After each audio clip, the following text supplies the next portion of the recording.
Howard Stern Show. You know what's amazing about you, though, too? There's no goodness. really embarrassing photos. Like, you didn't go through any weird phase where you kind of succumbed to fashion, faux pas. You didn't get into, like, some sort of glitter scene or something like that, where you kind of stayed true. Like, you go back and look at that, there's no embarrassments. You know, you didn't get caught up in trying to be one of these rock stars on stage who would be worshipped and, you know, maybe create a character or something. I never... Yeah, you never got into that. you know, maybe Johnny Yeah. Cougar could have worn eyeshadow or soming. I'm sure they wanted you Well, to. no, look, if you look at the first album covers, you know, they kind of glammed me up. Right. As I would say, I was over-chicked. Yeah. Were you upset when the first albums come out and you're Johnny Cougar, and they don't become big hits? Was there a point where you said, "Hey, this sucks, I'm getting out"? No. I was very realistic about the whole idea that, you know, if anybody except my family buys this, I'll be surprised. Yeah. Because, I mean, you know, the records were not good. I mean, how could they be good? But it's hard to put out an album that is. At the time, did you think they were good? You just knew. You were aware. Oh, I knew they weren't any good when we were making them. And you knew, and you needed time to grow. Yeah, listen, some people come out and they're just fantastic, you know, right out of the gate. Right. And I admire those people, and sometimes they get great. You know, all of us are individually different and develop at our own rate. And but for me, it took a long time. And isn't it great you got that time? I don't think you get that today. Oh no, you would never. Never. If you're a young songwriter today, Forget it. yeah, you might as well try to find another occupation. And you know, in a way, being patient paid off. I mean, how many friggin' hits did you have? And albums sold. I mean, millions. I mean, it's incredible. And yet, a guy who wanted to be a painter and didn't really want to be a songwriter. And I never wanted to be famous. Has Yeah. fame been a problem?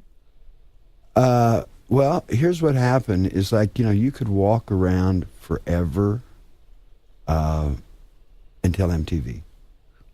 And then, like, with... Is that true? Oh, yeah. Like a switch. The very first time I was on TV, I just thought I was going to walk out and everybody was going to say, "Hey, I saw you on TV." No, that didn't happen. No. But when MTV happened, that's exactly what happened. It was crazy. Yeah, it was lunacy, because all of a sudden you were just some guy on an album cover, and every now and then somebody would go, "Hey, are you," you know, like one out of a million times. And then you were on MTV, and they had like about 6 guys that had made videos, and I was one of the 6. Yeah. And, you know, I can name them, the guys that should be thankful for the invention of MTV, because Right.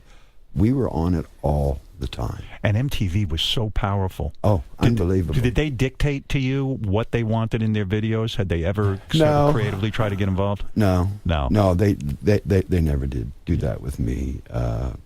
You know, they would, they had ideas that I thought were kind of wacky, Yeah. you know, that they would want me to do. And I was like, I'm not doing that. Right. But we did give away a pink house once, which was their very first successful Promotion. yeah. I remember that on MTV. They were giving away a pink house. A pink yes. house, Yeah, yeah. yeah. And so, you know, it was a promotion that made sense to me, and, you know. When American Fools sold 16 million records, then you're on the map, right? I mean, then you know you made the right career choice. I mean, then it really solidifies. Well, you know, I had to do that because I was so hated by the critics in the beginning of my career. Because of the whole Johnny Cougar thing? Yeah, because, you know, back then, you know, music was really important to our generation, and people identified who they were by who they listened to. Right. That was a big deal. Yeah, it was. Like if you said, "Hey, I'm really into kung fu fighting," you were a dick. Yeah. You know. Yeah. Or you know, so Yeah, you it know, was cool to say you listened to John Mellencamp. well, no, but not in the beginning. Not in the Right. beginning. Right. And so I knew that we had to go outside of the New York, Los Angeles critic pool, and have records that were on the radio that they had no say about, and that was the only plan I had with American Fool. It was And what pressure when you're writing a record and you go, "Oh, these fucking critics, they hate me," and I just feel like that's a tremendous amount of pressure to have to write an album and sort of win everyone over. It's like, well, I didn't look at it like that. No. It was kind of like, you can't do that. I can't. Watch me. Right. You know, Yeah, you changed your whole image. you know, just watch me do this. And actually, in the long run, I learned a lot from these critics in the beginning, and I think that they propelled me forward. Because a lot of guys, you know, if they had critical success and they weren't selling records, they thought, well, you know. Right. But no, with us, we knew that we had to go outside of the thing. And I never wanted to be a part of anything anyway. Did you ever get a big head? Like when Scarecrow comes out and you got I think there were 5 top 10 singles from there. I mean, like a crazy amount of success. I mean, to write that many singles that are hits on one album is almost impossible. It really is when you think about it. Well, I don't know, back then, maybe not, because I was on MTV. But what did happen is that I couldn't, you know, I was on MTV so much with all those records, and I really, and this sounds ungrateful as hell, I know it does, but I really hated it.